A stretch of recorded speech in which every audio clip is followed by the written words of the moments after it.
I'm Owen Bigland. This is the Inside Edge video blog. Okay, we're now into late spring 2025. Time for a kind of a market update here. I promised you guys I would give you one here. I told you late last year into the fall I was expecting a pretty good spring 2025. Overall, it has, for my business and my team, it has been a pretty good year. Better than it was last spring. We had a good February, had a record number of sales for February and March.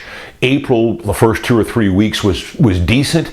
I have noticed now as we move into mid-May and heading into June here, is when I'm filming this, it has started to slow. Kind of like last year too. We had a good 6-7 weeks. The spring market didn't last very long, and things are kind of slowing. What I would say right now, and this is the same thing as last year's market, the entire year, it's a grind. It is a bit of a grind. There are no easy sales in this market right now, buying or selling, especially selling and listing, which is my main business. Every now and again, I had a few this spring, probably 3 or 4 good quality one beds in good strata, downtown, Mount Pleasant kits that I sold quick within 10 days, a week to 10 days. And on a few of them, I had multiple offers.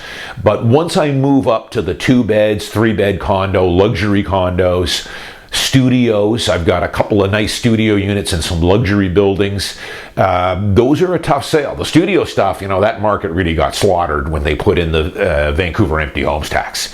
I talked about that in blogs in the past.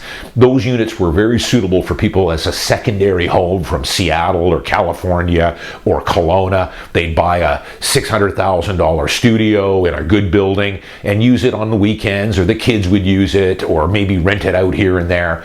But when the Vancouver empty homes tax came in place, that really crushed that market, and it still hasn't recovered.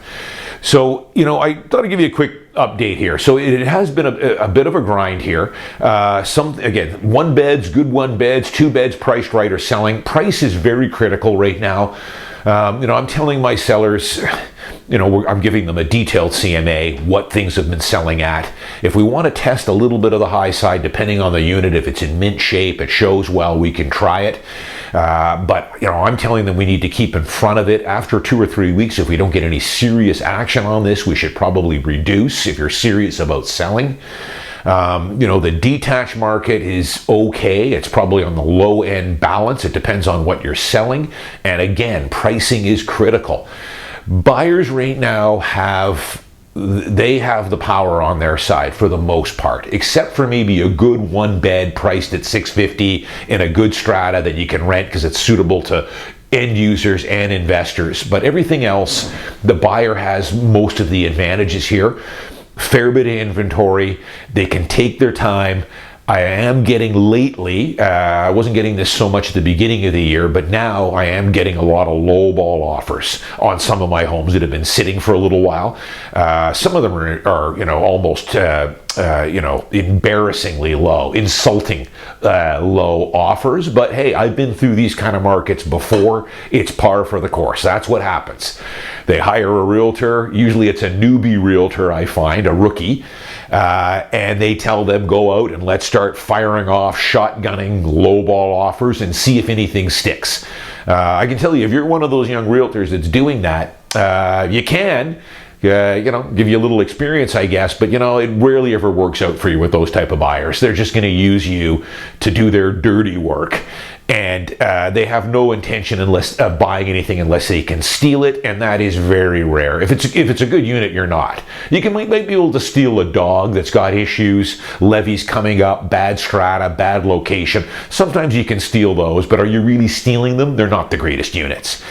So, the other couple things I've seen here, I've talked about it in a previous blog. The NDP is starting to reverse course a little bit here on some things. We'll see where it goes. EB now has been talking about starting to roll back some of the things at the tenancy branch, maybe make it a little more even playing field. Right now, the pendulum is so far over in the tenant side, it's ridiculous. All we're asking is to maybe even the playing field a little bit, give the landlord a little more rights.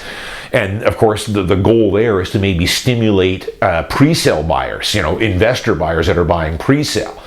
Because, I think from what I hear, the property transfer tax revenue is way down. It has been down now for well over a year and a half. And that's why we're running these huge deficits in BC. So I think that's going to get much uglier going forward. Wait till the budget comes out for 2025. It's going to be ugly. The other thing that I didn't foresee, of course, when I was, predicting a pretty strong market, it hasn't worked out quite as strong as I thought. It's been decent, but I'll be honest, it has not lived up to my expectation. But then again, I was not expecting this tariff war. This was not on the horizon last fall or even early this year. That got hit with us pretty hard. You guys know how I feel about that. I've done a few blogs on it. This is a fairly polarizing topic. All I think is we don't have the right people negotiating for us here. Unfortunately, we don't in Canada or in BC. I don't think EB's the guy. I don't think taking the Jack Daniels off the shelf or the Budweiser out of the liquor stores was the answer. He's just adding more fuel to the flame. We, unfortunately, I know a lot of people don't want to admit to this, but we do not have the strong hand in this. We don't. Just do some research on it. We've got a huge surplus. The United States has a huge trade deficit with Canada.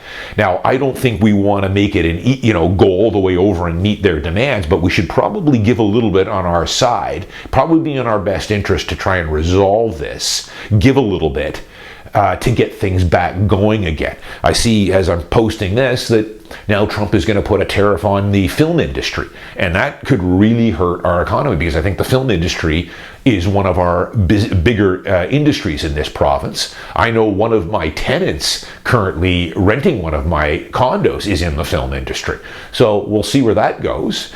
But it's just, again, the spring market hasn't lived up to where my lofty expectations were last fall, because I didn't foresee some of the stuff we were going to get in here with the tariffs. But all in all, if you've got a good home and it's priced right, pricing is everything now, and presentation, it will sell. If you're overpriced, or the home does not show to its full capability, or it's tenanted on a fixed term tenancy and all kinds of other restrictions, then it's probably going to sit. And that's just the way these balance markets are.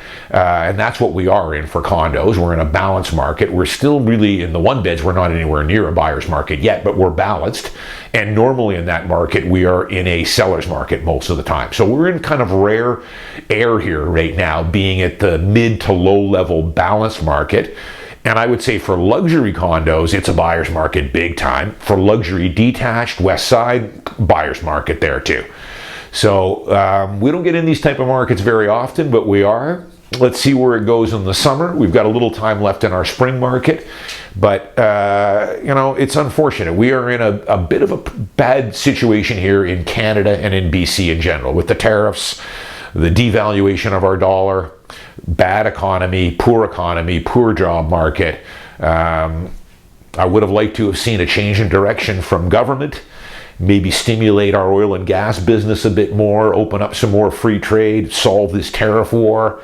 But unfortunately, I think here we're in a bit of a holding pattern for now, and I think things are probably going to get a little bit worse. So, but who knows? I just keep doing what I'm doing, and that's selling homes, listing and selling homes. Nothing changes much for me. If you're a buyer, probably a pretty decent window to buy this summer. Yeah, you're not getting into bidding wars. You can take your time, write an offer well below ask, and just kind of grind it out with me, because most of those deals that I'm getting right now are a bit of a grind out, where we're having to go back and forth multiple times before we get an agreeable price. I'm Owen Bigland. As always, thanks for watching. Thanks to all my new subscribers. I'll see you guys next week.